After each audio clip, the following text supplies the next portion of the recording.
Bonjour les collectionneurs, bonjour les chevaliers. On part aujourd'hui à la découverte d'une nouvelle vague de contenu pour la collection Novelmore, les chevaliers Playmobil.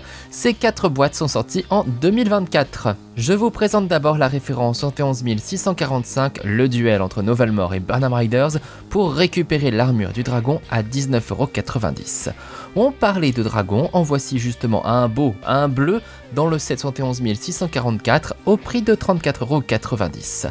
On passe ensuite à la boîte 71 643 qui contient la tour d'assaut des Burnham Riders, vendue à 49,90 €. Enfin, surprise, un nouveau château pour les chevaliers de Novelmore. Voici la citadelle Darwin 71 642 que l'on trouve à 114,90 €. Ce qui nous fait un total d'environ 220 € pour cette vague, ce qui est peut-être un petit poil cher pour seulement 4 boîtes. Allez, on passe tout de suite au montage et je commence bien évidemment par ce nouveau château Novelmore, ce qui est plutôt inattendu. Après avoir exploré l'univers des magiciens de Violet Vale ou encore de l'armée des squelettes de Salary Sands, la collection Novelmore est revenue dans ses vagues précédentes au set de chevalerie plus classique en jouant toujours sur l'opposition entre les chevaliers de Novelmore et les méchants Burnham Riders. La première vague de contenu Novelmore est sortie en 2019 et vous pouvez en découvrir l'unboxing sur ma chaîne, tout comme les vagues suivantes.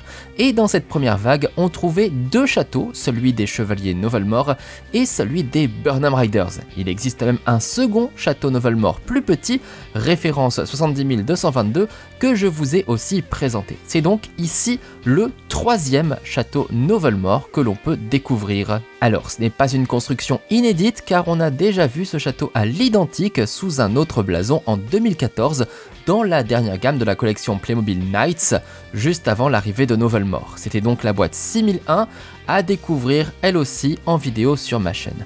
On a changé quelques couleurs, on a ajouté un symbole Novelmore, mais on a exactement le même bâtiment avec son pont-levis qui se casse, sa tour piégée et son escalier escamotable. Comme vous le voyez, cette construction est en System X, ce qui vous permet potentiellement de réagencer les éléments un peu comme vous le souhaitez. Mais le style de cette citadelle est quand même assez différent de celui des 2 premiers châteaux Novelmore. En effet, on oublie ici les mécanismes qui faisaient un peu partie de l'identité du clan Novelmore, ainsi que le côté anguleux. Ici, le donjon est arrondi et comme vous le voyez en ce moment, les tours, elles aussi, sont arrondies. Bref, c'est pas le même style architectural.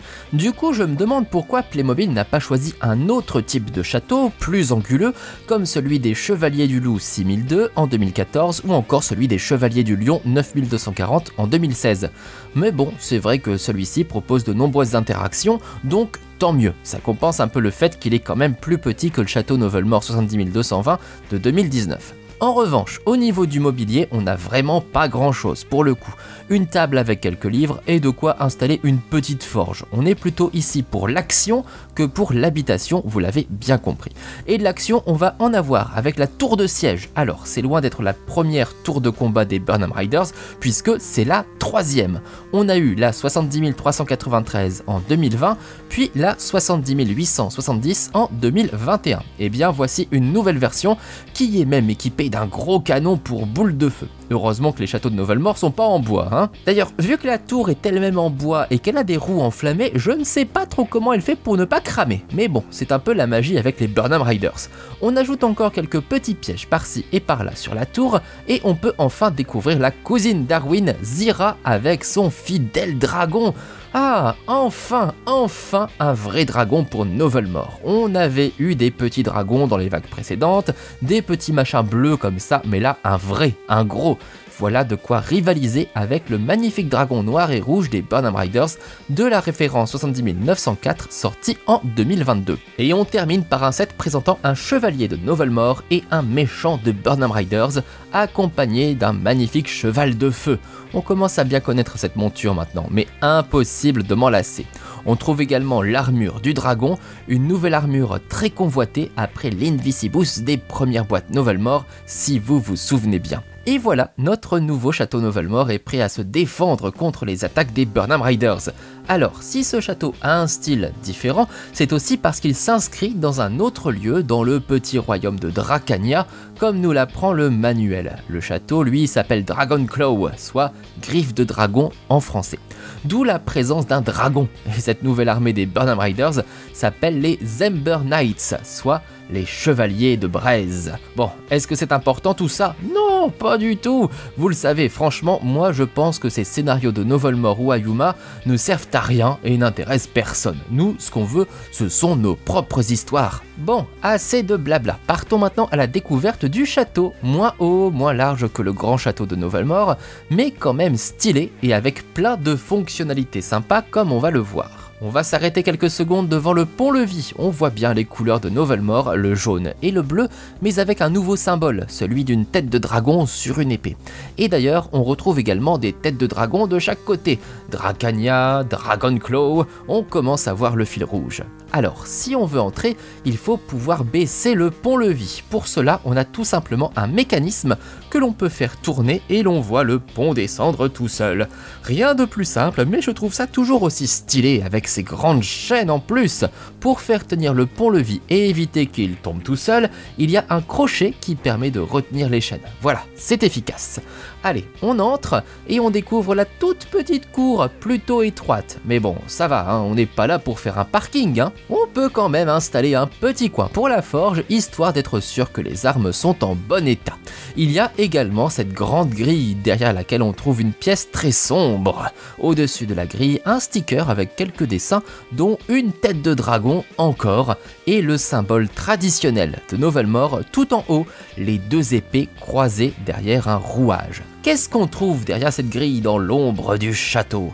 Eh bien, on va ouvrir la serrure pour le découvrir. En tout cas, quoi que l'on mette derrière ces lourdes portes, on sait que c'est en sécurité. Comme la citadelle est bien conçue, on a également une porte à l'arrière qui permet d'accéder à cet espace de jeu, ce qui est quand même bien plus pratique. Bon, comme je vous l'avais dit, c'est vraiment sombre.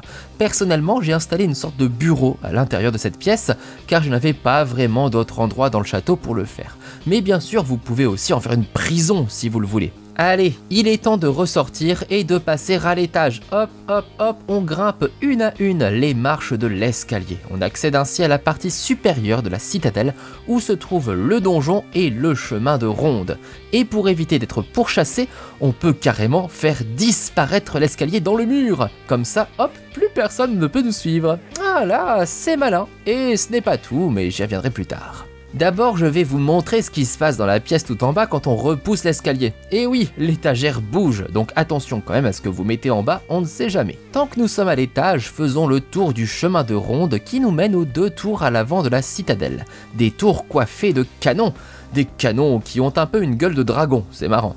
On peut les faire pivoter, ce qui permet de mieux viser les ennemis autour du château, mais il est également possible de les lever ou de les baisser. Et une fois qu'on vise bien, on peut tirer, un bon système de défense. Au-dessus du pont-levis se trouvent également des trous dans lesquels on peut faire tomber des boulets.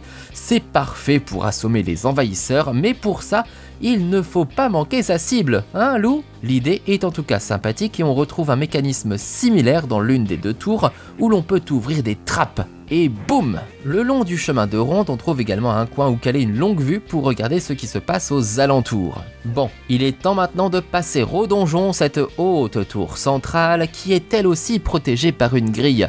Encore une fois, on va ouvrir la serrure et découvrir ce qui se passe à l'intérieur. La salle est vraiment exiguë, mais surtout il y a un levier et ce levier permet d'activer un piège. La trappe s'est ouverte, direct en prison. Je vous remontre l'action d'un peu plus loin. Et voilà, on voit le prisonnier tomber dans la salle en dessous. Bon, là, il a rebondi, mais vous avez l'idée. On ne peut pas caler grand chose dans cette pièce, mais on peut monter à l'échelle pour grimper jusqu'au toit du donjon. Et nous voici donc tout en haut, ce qui est parfait pour surveiller. Et ici, on peut accueillir le dragon, un tout nouveau dragon pour Novelmore, ça fait plaisir. Il est vraiment super stylé. Et depuis le temps que je le disais, oui, on avait besoin de dragons dans la gamme, des vrais. C'est donc le deuxième gros dragon du thème et le premier pour le clan Novelmore. Son corps devrait vous dire quelque chose car c'est le même qui a été utilisé pour le dragon Burnham Rider 70904 sorti en 2022. Évidemment, la couleur est différente. Pour rappeler le clan Novelmore, le dragon a la peau bleue et des écailles jaunes du plus bel effet. Et regardez cette gueule qui crache du feu! Notre beau dragon a une tête articulée et on peut aussi lui ouvrir la bouche et même bouger cette espèce de flamme. Avec ses grandes dents, il impressionne. Voilà de quoi repousser efficacement nos envahisseurs. Ah bah oui, je pense que personne n'a envie de finir en rôti. Ce type de dragon, apparu chez Playmobil en 2009, peut être monté. On voit ici Zira, la cousine d'Arwin, en train de le chevaucher avec même des chaînes pour le guider. Bon, j'espère que ça lui fait pas trop mal à notre dragon. Les clickies peuvent tenir grâce à un petit cran caché dans les épines dorsales du dragon. Et il est d'ailleurs possible de se tenir debout ou bien de s'asseoir sur le dos du dragon. Comme ça, on pilote exactement comme on veut. Allez Zira, accroche-toi parce qu'il est temps de repartir dans les airs. Comme vous pouvez l'imaginer, les ailes du dragon sont articulées, ce qui permet de modifier complètement sa pose, et il est aussi possible de bouger ses grosses pattes. En vol ou en combat, à vous de décider. Je suis en tout cas très heureux de cette arrivée dans la collection Novelmore, car je trouve que les dragons Playmobil font partie des plus belles créations de la marque. Bon, je reviens quand même à ma citadelle, vous avez dû voir cette cage dans la vidéo. Eh bien, on peut carrément y enfermer une figurine. Ah oui, c'est un sacré châtiment, mieux vaut ne pas se faire capturer pour finir là-dedans. Et en plus, pour que ce soit vraiment dissuasif, on peut carrément exhiber cette cage au loin. On la remonte et là on la voit vraiment bien, et comme ça tout le monde sait ce qu'il attend s'il tente d'envahir la citadelle. Alors ça fait quoi Jean-Pierre de se retrouver comme un oiseau en cage, hein? Eh oui, fallait pas faire le malin. Mais ce n'est pas tout, ce câble peut servir à autre chose. On va tout d'abord détacher la cage, la mettre de côté et on va ranger ce fameux escalier escamotable. Et là on va utiliser le crochet sur le mur caché derrière l'escalier. Vous êtes prêts pour la surprise? Tadam! Et oui, le mur peut se lever pour révéler une cachette secrète. J'aime vraiment trop cette idée. Vous pouvez y cacher ce que vous voulez et pour ma part, j'ai décidé d'y mettre un coffre. On va donc le sortir de là pour voir un peu ce qu'il y a à l'intérieur quand même. Alors, c'est un très vieux modèle de coffre Playmobil créé au lancement de la marque, et dedans il y a de l'or, des joyaux et une très belle couronne de cristal. Bref, un vrai petit magot qu'il faut pouvoir conserver à l'abri des voleurs. Donc n'hésitez pas à utiliser la cachette secrète de la citadelle pour mettre le coffre en sécurité. Il n'y a pas beaucoup de place, mais c'est pratique, et surtout, dès que l'on referme, impossible de se dire qu'il y a quelque chose derrière. Et voilà, ni vu, ni connu. Pour se défendre, l'armée de Novelmore a quand même une arme puissante en plus du dragon, une baliste, simple et légère, qui peut envoyer ses projectiles sur les ennemis. Un beau petit engin bien pratique avec ses roues. Le clan Novelmore est représenté par 5 figurines armées jusqu'aux dents. Comme toujours dans cette collection, les tenues sont super soignées et on retrouve évidemment le symbole de Dracania. Parmi les figurines, on retrouve Arwin, le jeune prince héros qui a désormais de la barbe, ainsi que sa cousine Zira, seul personnage féminin de cette vague. Ça, c'est un peu dommage. On retrouve également 3 autres chevaliers, avec chacun son propre style, ce qui ajoute un peu de variété. Allez, on passe maintenant aux Ember Knights, les chevaliers de braise des Burnham Riders. Ils se préparent au siège de la citadelle. Je ne peux pas commencer sans vous présenter ce superbe cheval de feu. Oui, c'est la 3e fois qu'on le retrouve, mais franchement, je le trouve vraiment si beau, si bien fait. Et ce chevalier, avec son imposante armure et son énorme épée, je le trouve super effrayant. Quelle classe, ce cheval de feu. J'adore les effets de flamme qui parcourent son corps. Un seul point d'articulation pour le coup, il est possible de baisser la tête, ce qui permet par ailleurs de découvrir cette magnifique crinière enflammée. C'est juste superbe. Attention, voici maintenant l'imposante tour de siège, un grand classique du thème des chevaliers en général, et cela fait encore une arme de plus pour les Burnham Riders. Sur le côté, on retrouve le symbole des Ember Knights, une espèce de casque au-dessus duquel se dressent de hautes flammes. Ce symbole est également présent sur les boucliers des Ember Knights. À l'intérieur, en bas, il y a un compartiment pour que l'armée se cache et puisse approcher en sécurité de la place forte ennemie. Et puis, il y a ce drôle de mécanisme rouge.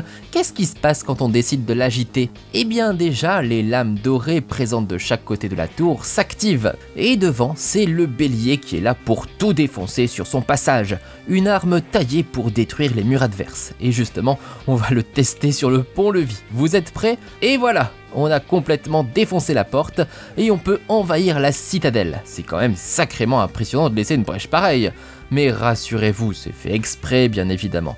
Il est tout à fait possible de remettre le pont-levis en état, on enfonce bien la partie destructible, et voilà, comme si de rien n'était.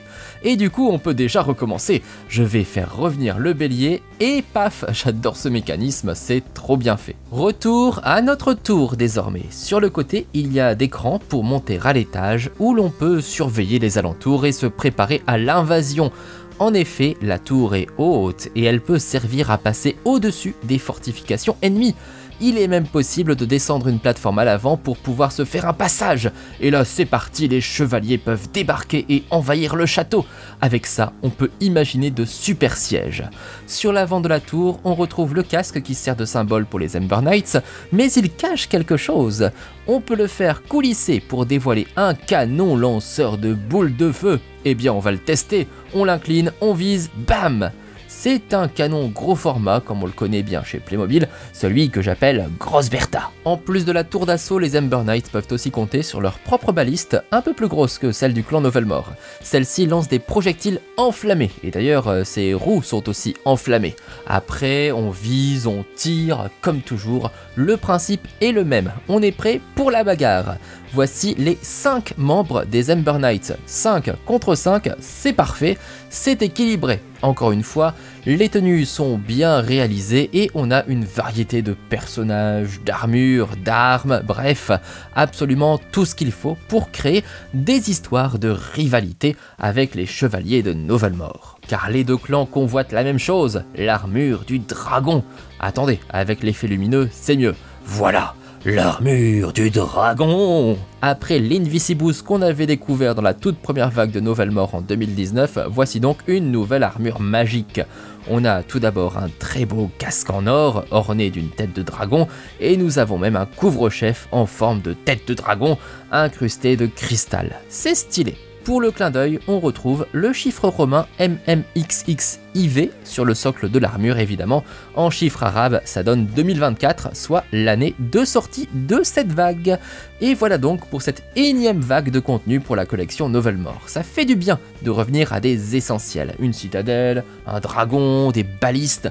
Je préfère ça à tout ce qu'on a vu précédemment. Oui, c'était original, mais ça partait un peu trop dans tous les sens. Là, avec cette série, on a l'impression que Playmobil essaie de se recentrer et je trouve ça plus réussi. Bon, c'est vrai qu'on connaît déjà bien cette citadelle et qu'il n'y a rien de très nouveau dans cette vague, mais elle a le mérite d'être efficace. Et vous, qu'en pensez-vous? Est-ce que vous aimeriez encore de nouvelles boîtes pour Novelmore à l'avenir, ou bien on tourne la page et on espère une nouvelle collection de chevaliers? À vous de me dire, je vous retrouve dans les commentaires pour discuter de tout ça. N'oubliez pas au passage de passer par la description pour avoir toutes les informations importantes et pour découvrir les liens vers mes autres vidéos d'unboxing, comme toutes les autres vagues Novelmore ou bien les autres thèmes des chevaliers.